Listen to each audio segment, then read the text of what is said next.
Hey everybody, look, we're back live here for some News AF. Tyson and I and Danny were on a little bit of a tape delay with all the Big Brother going on over the last couple of weeks, but we're back here live on a Tuesday. Danny Bryson, not dead.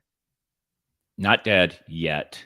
Not dead yet, but we think we got a text from him this morning. he's traveling. So he's not going to be able to make the film, but he should be able to, make it in the future. But that's the last we've heard from him. Yeah, he could have made it for tomorrow, but I looked at my calendar. I think I have already like 5 podcasts scheduled for tomorrow. Might be 6 actually, and it could have been 7. Could have been 7. Could have broke the record, but it wasn't worth it. Yeah, and my podcast world is not topsy turvy, but so much crazy stuff going on in the pickleball world right now. Yeah, the two biggest leagues merged with a handshake last year, and they were finalizing details, and then last minute fell through. One of them, after months and months of acting like a merged entity, they broke off and said, never mind, we're not. We're contracting all the players. And so now they're fighting over players, and all these players are getting big contracts. And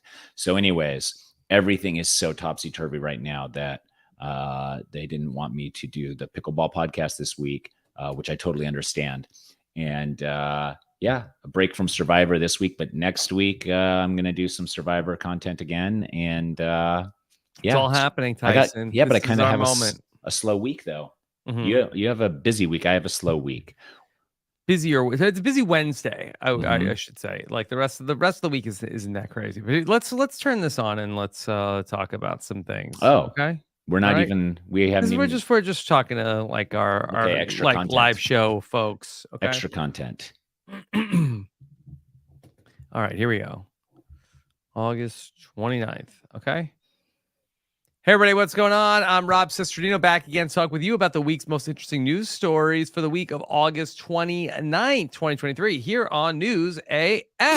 If the story is buzzing like it's on crystal meth, it's about to be News AF. If the same old news makes you bored to death, it's time for some News AF. Actual, factual news. Yeah, that's right. We are back here for News AF here. And today it's going to be a 2-man job because Danny Bryson is on assignment, but back with us. We're in good hands here with a man that I've been talking about what's been happening in the news for almost a decade. It's crazy. Here he is. It's Father Nature, pickleball's top influencer, Tyson Apostol. Tyson, how are you? I'm great. Yeah, I'm really good. I can't believe it's been almost a decade, but I also can believe it's been almost a decade. Yeah. You and I have been doing a podcast every week. I believe that coming up next spring is going to be, I think it's going to be 10 years. Wow. That's a long time. Does it feel like 10 years? Is it 10 years or no? It might be 2015. It might be 9 years. It was 2015 because I think we filmed Marriage Boot Camp in 2014, end of 2014. Yeah. I just go by what house I was in at that time, but it was the second year I lived in. I was in that. That's house. That's your timeline. That's how you right. measure. I like remember like what I was doing and where I was living. And see, then, I measure the shows I've been on. And what shows I was on. Yeah. So January 2015 is actually going to be the beginning of. So we're close to it, almost a decade. Almost a decade because Marriage Boot Camp filmed in the fall of 2014 and aired in 2015, and we created this then. So feels good, and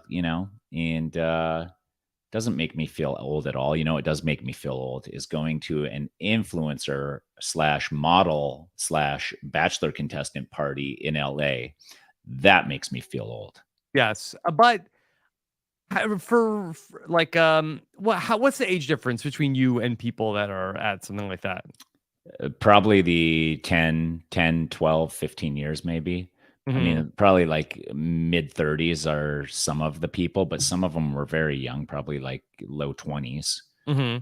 But would you feel old with like the people that are technically younger than you? But if you were with people your own age, though, like you, I bet you would feel very young. I would. Yeah. And I didn't feel old there in the moment, but when I look like at the videos and the pictures, I'm like, fuck, I'm old. Mm-hmm. Like, I mean, I got some weather on my face and some wrinkles and sunspots and all of it.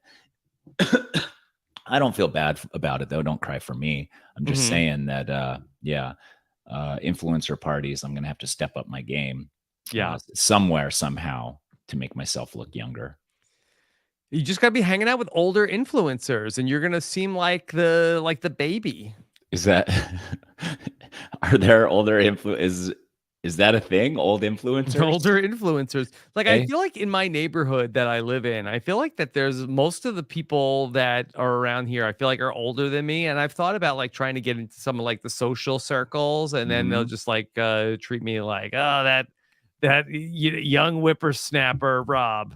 Yeah. What a wild man. That's how I am here in my HOA. Mm-hmm. There's like Tyson. He's so good at pickleball. He's so young and he can jump and hit the ball hard. Yeah. It's like, it's true. I can, there's something about like, and it's made me realize since I've been playing pickleball, there's something that when you reach a certain age, you can't backpedal. You can't walk backwards like with any grace without falling. Like, I think it's like somewhere in the mid 50s, you can't walk backwards anymore comfortably. See, when you started this, I thought that you were saying a metaphor, but you're talking about literally talking backwards. Literally walking backwards. Mm-hmm. Walking backwards. You'll hit a lob and someone over 55 just stumbles, almost trips, takes a wild swing and totally off balance. And it's like too much for like. Is that in your playbook? Will you do that if you're playing somebody who's over 55? You'll just like lob it in there so they fall over themselves? I don't want to seem like a sociopath, but yeah, you got to do what you got to do to win, Yeah. So makes a good video, probably. Also, sure does. It sure does. Yeah. Okay. And Danny, he is traveling. Do we know where in the world Danny is? I think he's in Switzerland driving to Italy to the Dolomites, or I think in Italian they say the Dolomites, maybe, which is a mountain range that is pretty craggy. And I bet Danny is going to have a pretty cool YouTube video for us to watch. And so, yeah, we have that to look forward to. And, if he dies, he died doing what he loved, being away from his family. Yes. Okay. So hopefully Danny will make it back with us for next week. Anything else fun going on for you? No. Rachel's going to be out of town on a girls' trip this weekend. So I have the kids to myself. And the temperature's supposed to drop a little bit. So that'll be good. And I'm toying with the idea of revamping Nature with Tyson. Oh, interesting. Can you talk about it? Do you have a idea of what the retooling would look like? I think I'm just going to do like a little bit longer form on YouTube only. Yeah. Oh, interesting. And then maybe do some social stuff too to promote it, but I'll do like a little bit longer form on YouTube, but not super long, like 5 to 10 minutes. Yeah, maybe. because you would do it on Instagram stories, but then when it was gone, it was gone. And so then, having it on YouTube, like there would be like a whole like long tail of like people could be watching it for, kids could be watching it. So I think that's a good idea. Thank you. Yeah. So we got a little extra time, and actually, you know what? It probably would even be really good. And this is like just. No, I was gonna say YouTube Shorts. I feel like if you had like the long form of like, okay, I'm gonna go look at this, but then also you had like the shortest like clips, and then that's a good way. We've done that a lot with some of the Big Brother content this season, and it's been something that's been helpful. But we could talk more about this some other time. People want to talk about Nature with Tyson. Yeah, but Tyson, I've got some great nature stories to talk about here today. Some are good and some are just downright horrifying. Okay. Yeah. I should have done this before, but I didn't really have to pee before. Yeah. I kind of got to pee now. I'm just letting you know in advance. I'm good for now. Okay. But at some moment, we may need to take pause. All right. We can, maybe have some questions from the chat on hand, or, we'll take a break when that happens. Okay. Okay. All right. But Tyson, let's start off with one of our more horrifying stories from nature. Like, look, sometimes nature is warm and fuzzy, and other times it's just a downright horror show. Yeah. Mm-hmm. Yeah. And so here's one that is not such a happy story, and it has to do with a scientific first, a Australian woman, a 64-year-old Australian woman. She was admitted to the hospital for some brain surgery. She had symptoms of abdominal pain, diarrhea, cough, fever, and night sweats. Oh, it sounds like she was taking medication that's advertised on TV. Yes. Well, those are all the side effects. Yes. She would have rather have had anything else that was an illness that you have on television that you would take a medicine for, because she went for an MRI after she was having forgetfulness and depression. And the MRI revealed a living worm in her brain, a 3-inch long brain worm. Brain worms? Mm-hmm. And how common are these brain worms? I think it's pretty uncommon. These brain worms, this is the first case that scientists have found with a live worm living inside, let alone a mammal's brain. So where do they usually live?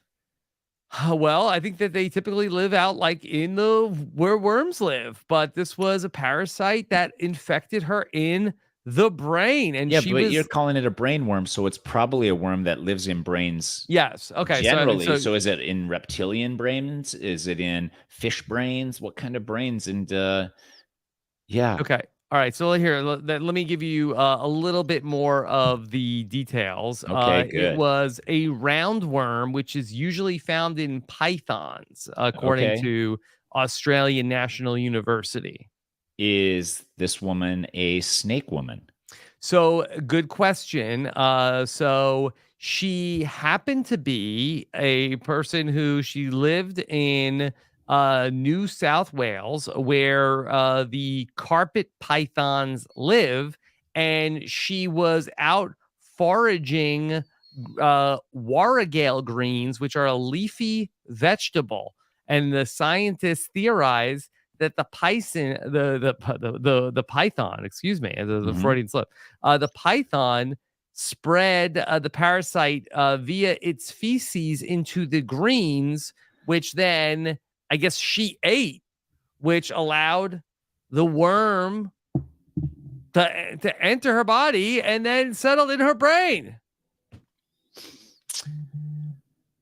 Got to get out of Australia, man. That's gross. Yuck. All of it. I don't like any of this story. The good news is that scientists have said that the worm is not transmissible between human beings. They don't think it's going to be a brain worm pandemic, but that's what they always say to start, right? Yeah. Yeah. That's it's always like, this is a one-time thing. But now, listen, the brain worms have gotten a taste for human brain. Yeah. And I can't imagine that a snake brain is more delicious than a human brain.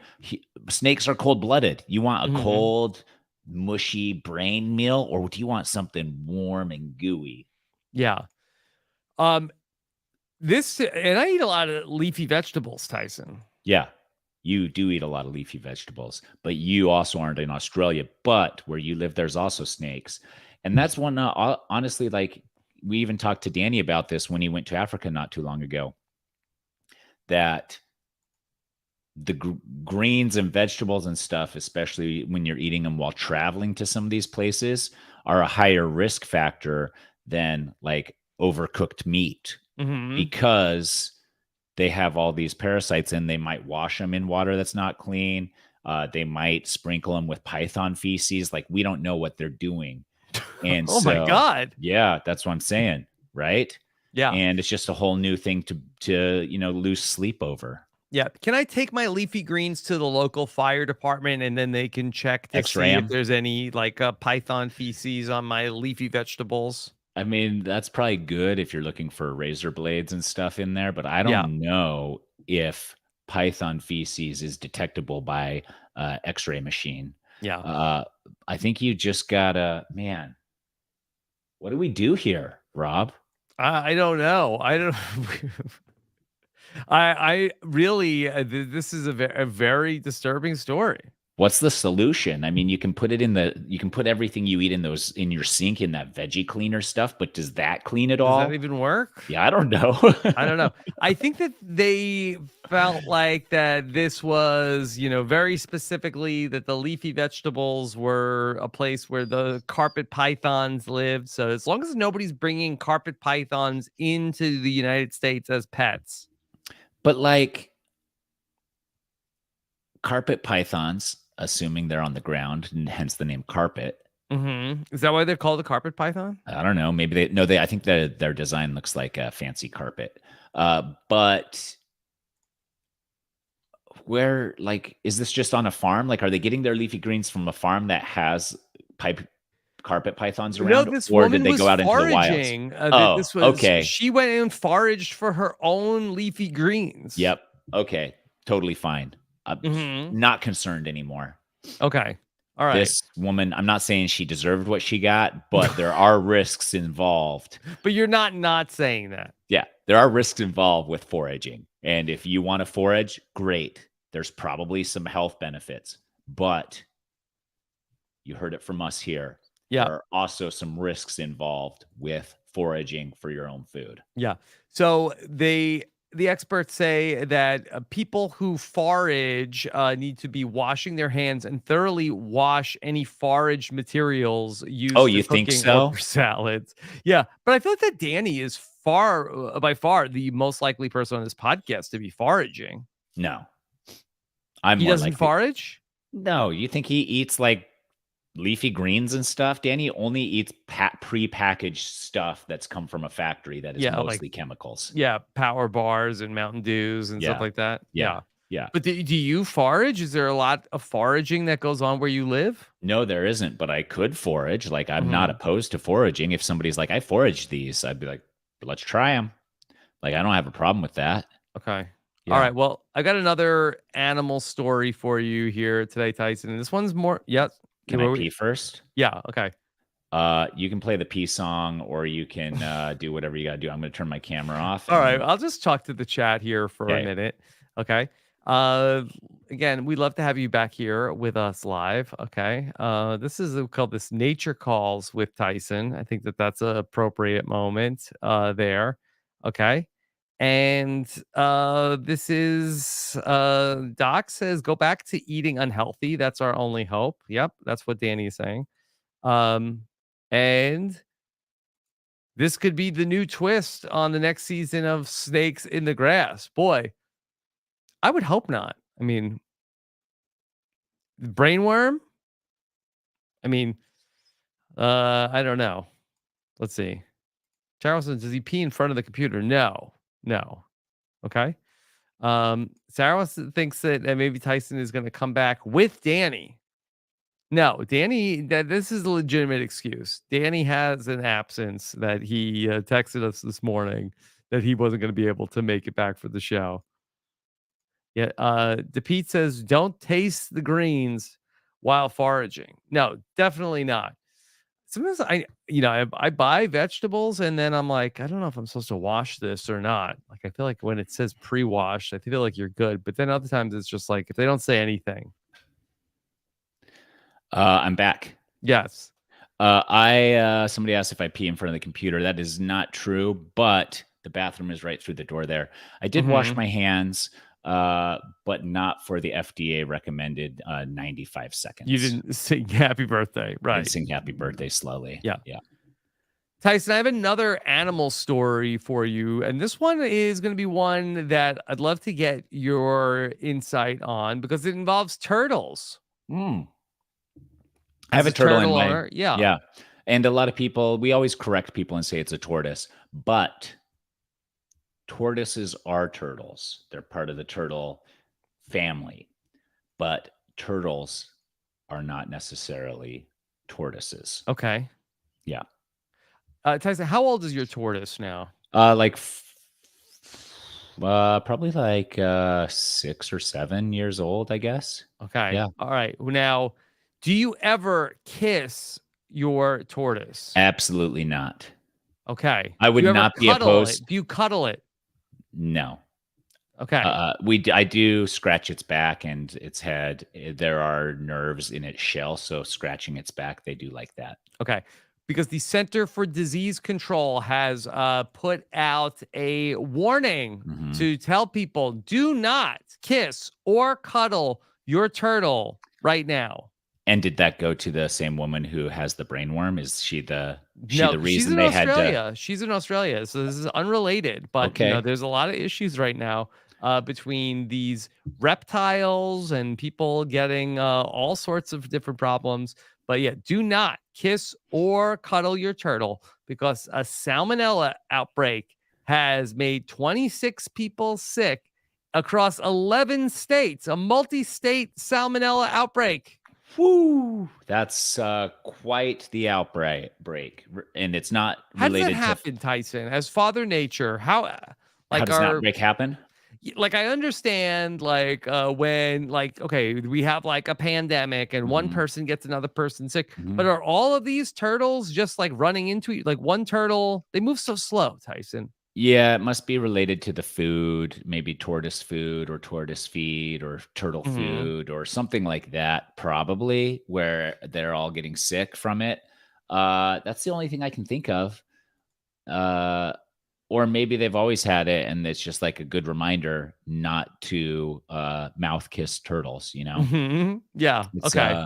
It's not recommended, never has been. But people need reminders sometimes. Yeah. It seems like that the issue is a little bit more having to do with the smaller turtles. Does that make sense to you? No, unless they're eating like fecal matter or doing something. Because the CDC, they have some new guidelines. They say only buy turtles with shells longer than 4 inches from reputable pet stores. Okay. See, because I only I tend to only go for rescue turtles. Yeah. So Doc's in the chat here says that he's sad because he thought that I used to have 2 tortoises. We did have 2 tortoises, but the one tortoise wasn't ours. Our friends just got a dog, and the dog and the tortoise were not a good mix. So we took our friend's tortoise until it got big enough that their dog couldn't harass it and harm it. So now they are living in harmony together, the dog and the tortoise. And we just have our one tortoise who's getting way too big. Too big.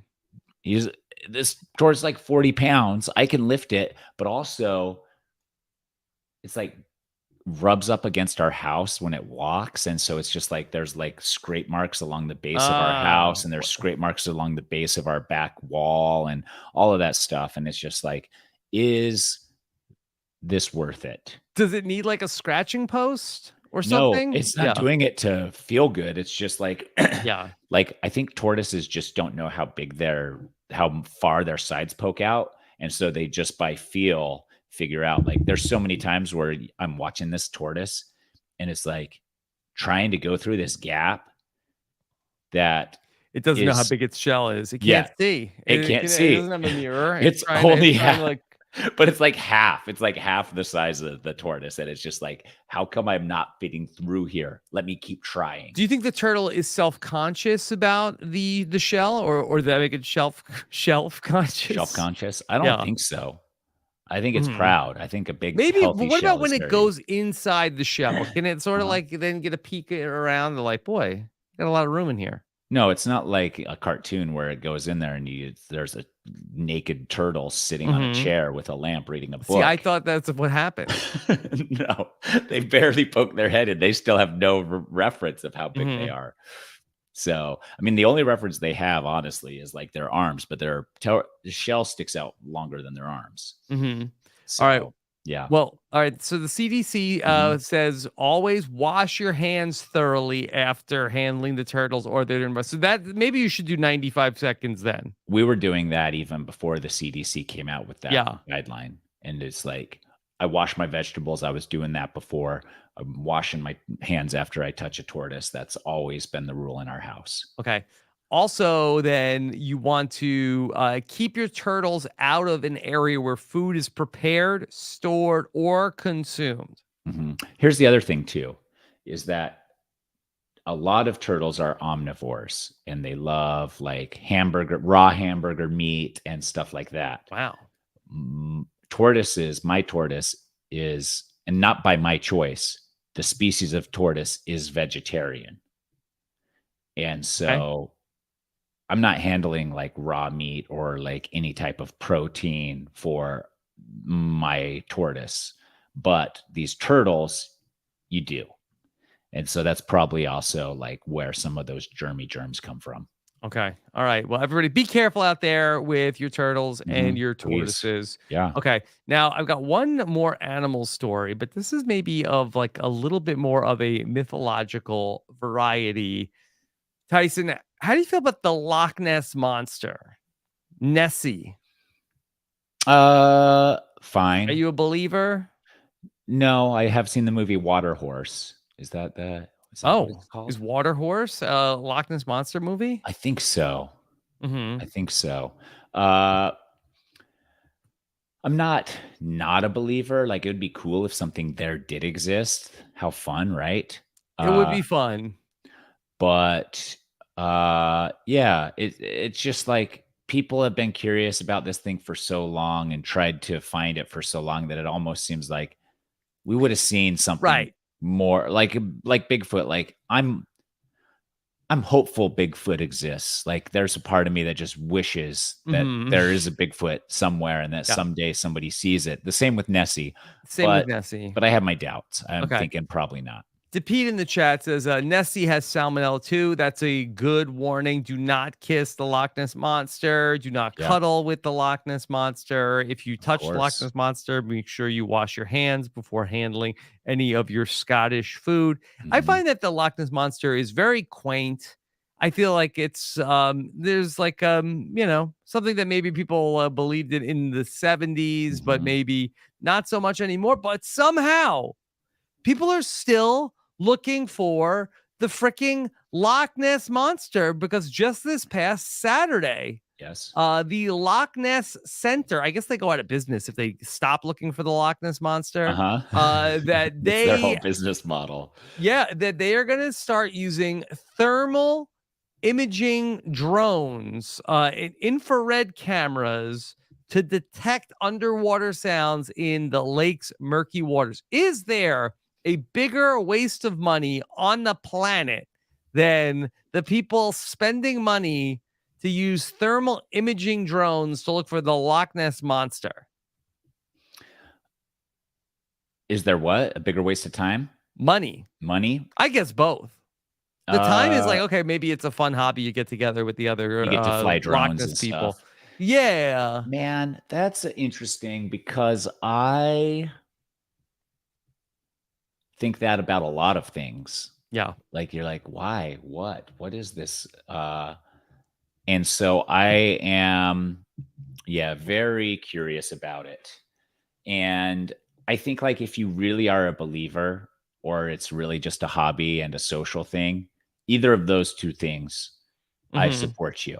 Yeah. Like if you want to be part of the Loch Ness Monster Club, even though you are fairly certain nothing exists, but you get to pal around and fly a drone, cool. And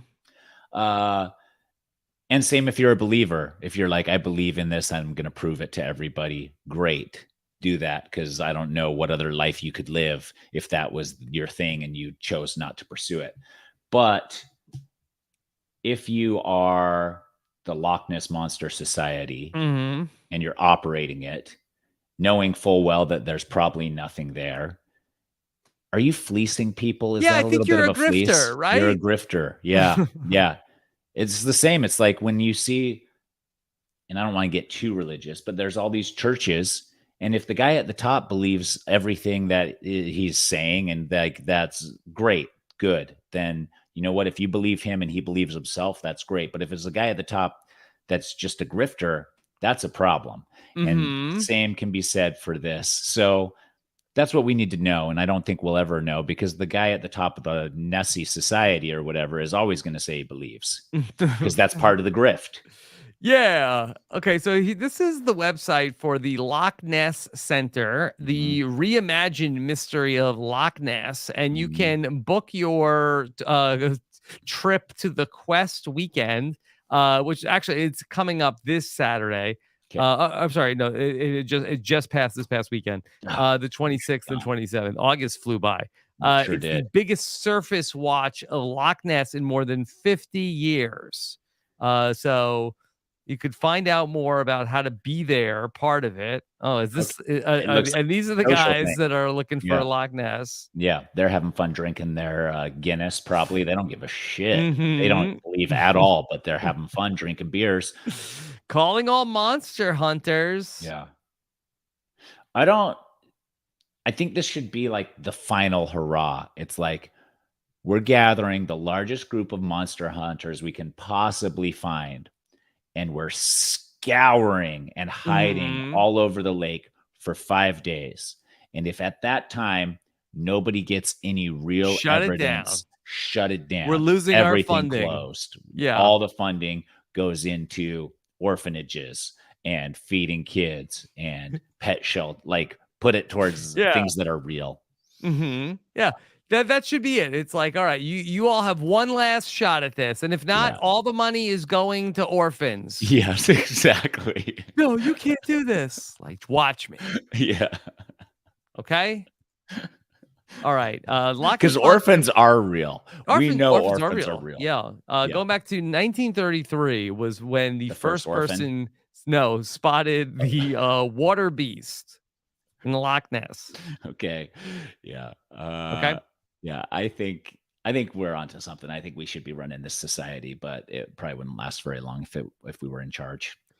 Now, Tyson, you travel a lot. Have you ever been thinking on one of your many flights about, do you wish that you could be in a adults only section of the airplane? Now, don't get it twisted. We don't mean like adult section, like Caligula, a adult only section of the airplane. No kids allowed in this section.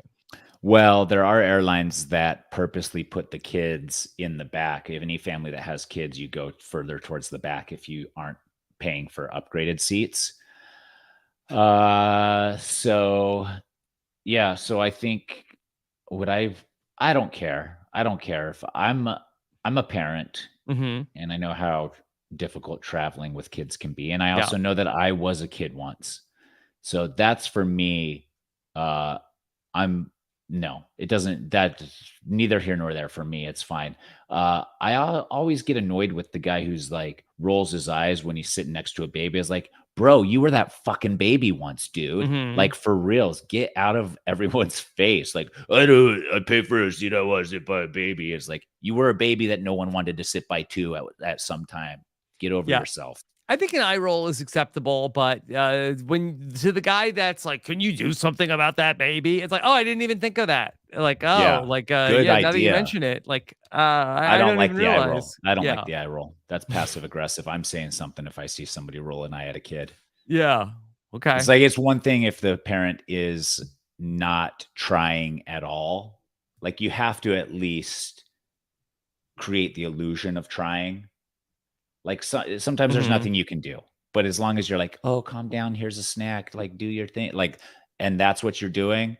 And then whoever's in that vicinity needs to be understanding. Because guess what? If you don't like it, pay for an adults only flight or get a private jet or drive. But like, that's the cost of flying on an airplane. How about this? Maybe this might be controversial. The parent, okay, you're on the plane and the parent is like ignoring the kid who is being bad. Now, I'm not talking about like, okay, the mom and the baby is crying and she's working on it. Okay. Yeah, that's what I'm saying. But if you're ignoring, like, if you're like, society will govern my child's behaviors. Yes. Like, but I don't know what the interaction was like before, leading up to that moment where the parent was like, it's better if I just ignore. Like, maybe it is, but the parent should at least be creating a buffer and put the kid next to the window and have the adult like sit in the middle. And at least there's like some buffer. And yeah, if that looks like the chaperones are trying in any capacity, then nobody around them has the right to comment or even roll their eyes. Oh my gosh. I've if you seen roll where your eyes at a kid, like, toddlers are just like trashing the plane. And they're like, they've got like the kid's got like a handful of like Cheerios and it's just like smashing them into the floor and blueberries in the carpet. Yeah, but adults are pissing in the chairs. So it's like, what? So. Yeah. Like, that's the thing. It's like the kids walking up and down the aisle. Yeah. I mean, it's not our plane. So like, you can't expect everybody to pretend to treat it like it is. Walking up and down the aisle, I don't care. Like, if a kid needs that to not freak out, then that's fine. The parent should be trying to rein in the Cheerio and blueberry smashes. But at the same time, it's like, I've gotten on planes before where the whole table was covered in blood. I'm sure somebody's nose was bleeding and they just like dribbled it all over the table. And then I said something and Delta was like, them's the breaks, And I was like, I feel like that's a health hazard. So I don't know. I think we're all trying to get to that private jet lifestyle, but until we're there, we just kind of have to deal with everyone else's bullshit. Yeah. Okay. So these tickets are designed for, they say that this is for people who want to travel and work in a quiet environment, but they also suggest that this would benefit parents who would feel less concerned about their children disturbing other passengers. So I guess this is like, if you feel like that you have disruptive kids, okay, I like this flight because then I could say, hey, you should have bought a ticket for the adult only. You're sitting in the children's section. Yeah. I don't dislike this. Like, if you want an adults only ticket or there's adult only planes and their scheduling is different, like, great, do that. Like, I feel like you can charge a premium. That's, if you want to pay a premium to not have kids on your flight. Pretty affordable. It's about 45 euros, which is roughly $49. Yeah, that's totally fine. But for one way. I'm bringing my emotional support children on the flight, and there's nothing you can do about it. All right. Now, Tyson, let me ask you about this fad, and maybe this ties into, what you are involved with pickleball, but Gen Z, according to this report, is obsessed with pickles. Have you heard this? I've noticed that there have been a ton of pickle companies, like really high-end designer pickles, really delicious pickles, all cropping up everywhere. And my kids love pickles. So it's like, yeah, makes sense. Yeah. Gen Z loves pickles and they are everywhere. And I wondered if there was some sort of a tie-in with pickleball, which is also popular. But Gen Z, they're loving pickles, and the snack is having a moment. That pickles are to Gen Z as avocados were to millennials. Wow. The millennials made the avocado happen, and now Gen Z is doing the same for pickles. Really? Yeah. I mean, I'm in pickleball, and a natural sponsor for a pickleball event is a pickle company. And there are so many pickle companies sponsoring pickleball events that I'm seeing all these pickle companies, and they're making really good pickles, like spicy pickles with garlic and peppers and all that stuff. So, yeah. But I mean, I do, eat a fair share of pickles. Yeah. Not so much like the whole ones. I like to have like ones that are like sliced. I will get like I think that sometimes they call them like hamburger chips, but they're good just to throw them in things. Yeah, yeah. And, a lot of famous chicken sandwiches nowadays, the only other ingredient instead of chicken is pickles on that thing. Mm-hmm. So, yeah. So, the Gen Z, they're making it happen. Pickle craze has expanded from fashion-themed pickle sweatshirts to pickle-flavored products and drinks. Searches for pickle-related items on Etsy have gone up 41%, and pickle kits are up 405%. Yeah. That's crazy. I knew it was here. I knew that there was pickle stuff. I should have taken action. Mm-hmm. I didn't. Yeah. I really could have, and I didn't. Now, how about pickle restaurants? They have them. Yeah. They have there's names. Mr. Pickle. Is it Mr. Pickle one? Yeah. Yeah, pickle restaurants, pickle cocktails. Man. Pickles are taking over. Yeah. People are all about the pickles, and people like Charlotte Thomas, who's 25. Classic Charlotte Thomas. Says she's obsessed with pickles. Mm-hmm. She had, for her birthday, chocolate pickle bites. Yeah. She said, Gross. She told the New York Post, I think people made it part of their personalities because the flavor is kind of polarizing without actually being important, and people like to feel edgy and don't want to risk being ostracized. She's also the self-proclaimed pickle B word. That's a thing? They call him that? She calls herself that. Self-proclaimed. Yeah. Listen, are you going to go, like, let's say you're at Chipotle, Rob, and they're like, it's $3 for guac or only $2 for pickles. Is it going to be an upcharge because they're so hot right now? They might be so hot right now that you could get like should McDonald's upsell you on the pickles? Yeah, here's what's going to happen. Look, I don't want to be like a doomsday or whatever. Yeah. Going to be a cucumber shortage at some point. Oh my God. Which is going to cause a pickle shortage, which is going to cause an upcharge. Do you remember like the great tomato upcharge of like 2006 or whenever that was, when like there was like a big tomato shortage? Tyson, I'm old enough to remember when it was last year and they said, that no avocados are coming in. Get your avocado. I haven't seen any missing avocados. Yeah, me neither. I still was able to buy them at all the grocery stores. They said, that's it. You just had your last avocado. Say goodbye to your guacamole. Yeah. The cartel is shutting it down. Yeah, we're good still on that. Pickle cartel could come in. They could. All right. So we'll see if there's more pickle news. According to this, also pickle hashtags on TikTok. PikTok, I think it should be. 9.6 billion views with viral trends everywhere. Man. Okay. Now, Tyson, this is one that I would love to get your insight in. Now, there is a study that is from the Nanyang Technological University in Singapore. It's one of my favorite technological universities. That if you have intense cravings for candy, if you watch videos of people eating large amounts of food, your craving will be satiated.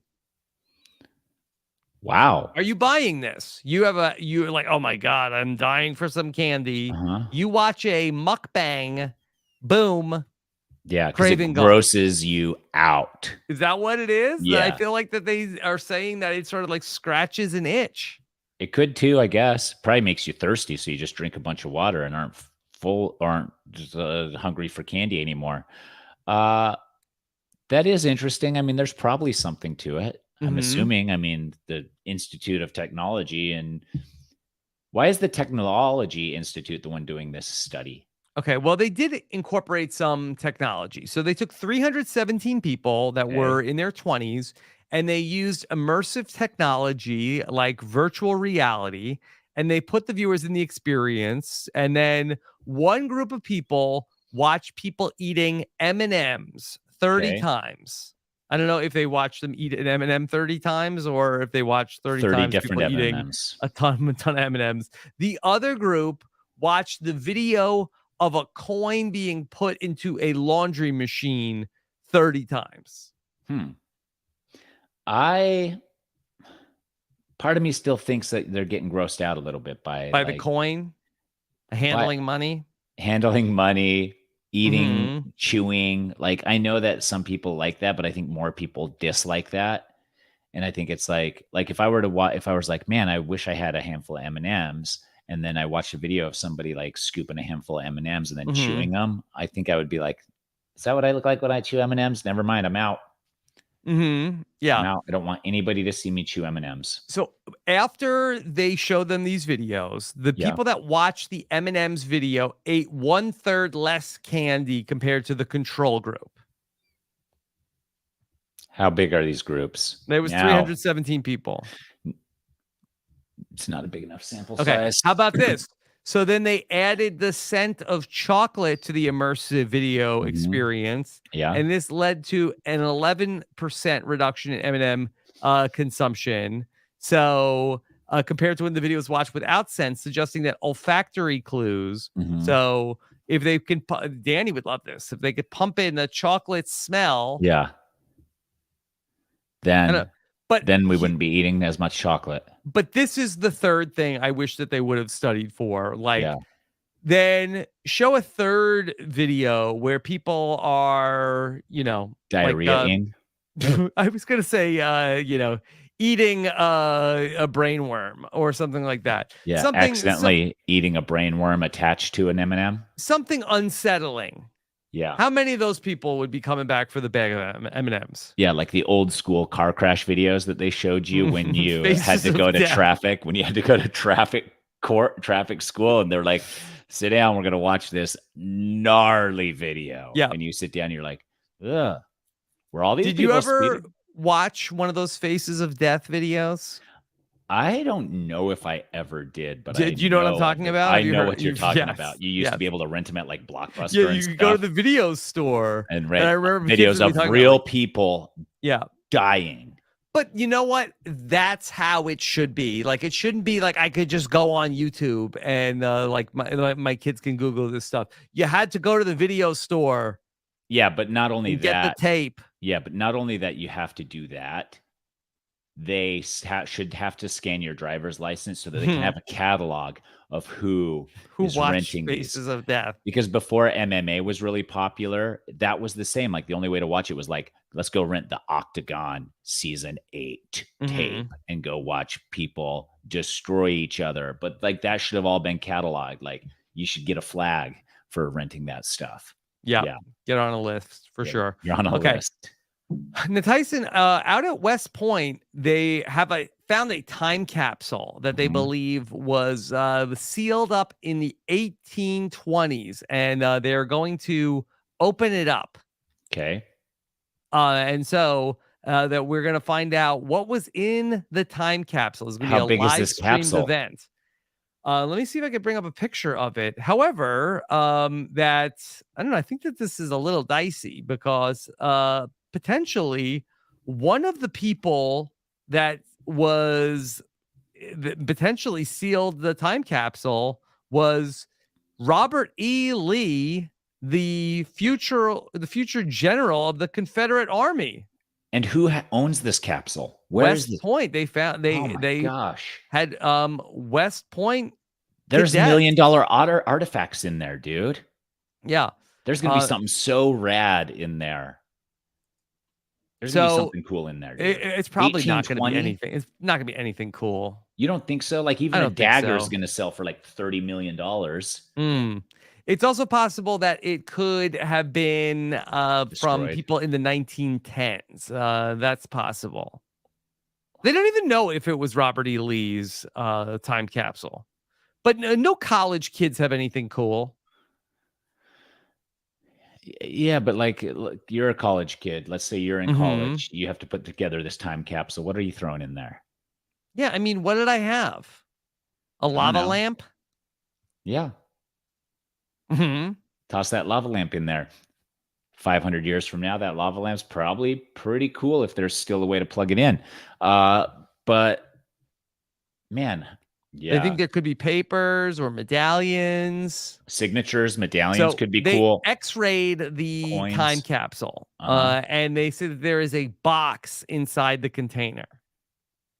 Oh, they're so pumped on that box, but it's just a box. There's nothing inside it. There's a box inside the box. How big is the capsule? It's about a cubic foot. Oh, a cubic foot. Yeah. boop, boop, pretty small. Yeah. I'm still hopeful. Like, even if there's coins in there that are perfectly preserved from, listen, ideally it's from 1820. Ideally there's coins in it. There's metals, there's whatever, jewelry, whatever it is, papers with signatures on them that matter, things like that. That would be very cool. West Point, what's it called? The stationery, something like that would probably be worth a lot. But yeah, I am excited to see what's in there. Okay. So actually, I would update so that they did open up the time capsule. This is what like, a twist. Yeah, just yesterday, we have the update from the earlier story. And so they opened it up and it contained nothing but silt, broken indistinguishable materials, and an exterior maker's initial. But experts at the Academy think that there's maybe more to it. They think that it could potentially be ashes of a person from the American Revolution. Oh, so now it's like an urn. It wasn't a time capsule at all. Yes, maybe that's why they buried it. Interesting. Well, that's worth, I wouldn't say worthless, but worth less than a bunch of gold coins and stuff. So they're going to test to see if it's ashes that's in there. And they think that the full-on analysis is going to take a year. So I think they might just be hoping that everybody forgets about this. Yeah, sorry. Sorry we disturbed the ashes of a ghost that now haunts West Point. Yep. Oops. Okay. All right. And then one other story. Usually we end on Danny's bolt hole, but Danny's not here. But we do have a very special story that I'd like to go to now. We haven't talked a lot lately about our Group AF Facebook group, but it's a great community of listeners of the show. And we, it's anybody can find it, and we let you in. But then if you act like a jerk, we kick you out. And so you could post updates for things you think that should be News AF. And so let me bring in a post from one of our top contributors. This is from KC Winneck. And KC is a great listener of News AF. And KC posted recently, I want to get a News AF tattoo. What should I get? This was only a day ago. Yeah, I saw that too. I actually saw it and a lot of people were commenting, and they were saying like stuff like the salt mines and the Mountain Dews and anything that we'd ever, any inside or reoccurring like greyhounding, all the aliens, all that stuff. And then the most common one was "We did it, guys." Some variation of "We did it, guys." Yeah. So Sarah Miller, who's in the chat, asked, "Can this please be a segment on the next couple of episodes? Listeners can submit ideas, and the guys can vote on which one you get." And KC responded, "I will literally get whatever they decide. Not too complicated, though, please. One session max." Yeah. One session. So anything that we can come up with that would be in one sitting, Casey is willing to do. Listen, Casey, we're flattered, and we definitely do want you to get a cool tattoo of a News AF thing, but also don't feel like you have to, Yeah, I mean, it was his idea. Okay, fine. I mean, we didn't say that he had to. It wasn't like when Danny, said I have to eat a ghost pepper, and there's nothing you guys can do to stop me. Yeah. That's true. I like some variation of "We did it, guys." I also like the News AF, some type of News AF logo. But or if you wanted to do a scene, there's so many good scenes. A Greyhound bust would be cool. Okay, can I pitch you on some other suggestions? The sex couch. I know the sex couch was a popular one. Sex couch was mentioned. That's one from Mark. Jesse Whitehead says Broga. He's calling. Oh, he wants the word Broga, or he's calling Broga. He's suggesting Broga. Okay, that's pretty good too. Broga is good. There was the Pep Boys logo with our three faces instead. Yeah, and it says News AF. I love that. I would love my face to be on Casey's body. And then people can say, is that the Pep Boys logo? Well, actually. Yeah. Okay. Nick D in the group says arnazon.corn. Yeah, I like that one. It's a good one. I don't get texts from Arnazon anymore. Yeah. Amanda says a bolt with arms and legs walking into a hole. It would be a bolt hole. That could be. There were some Mountain Dew. Some Mountain Dew. Yeah, Danny Jen, and I getting shot into space. Yes. Jen suggests WDIG on your vascular legs. We did it, guys. Yeah. Okay.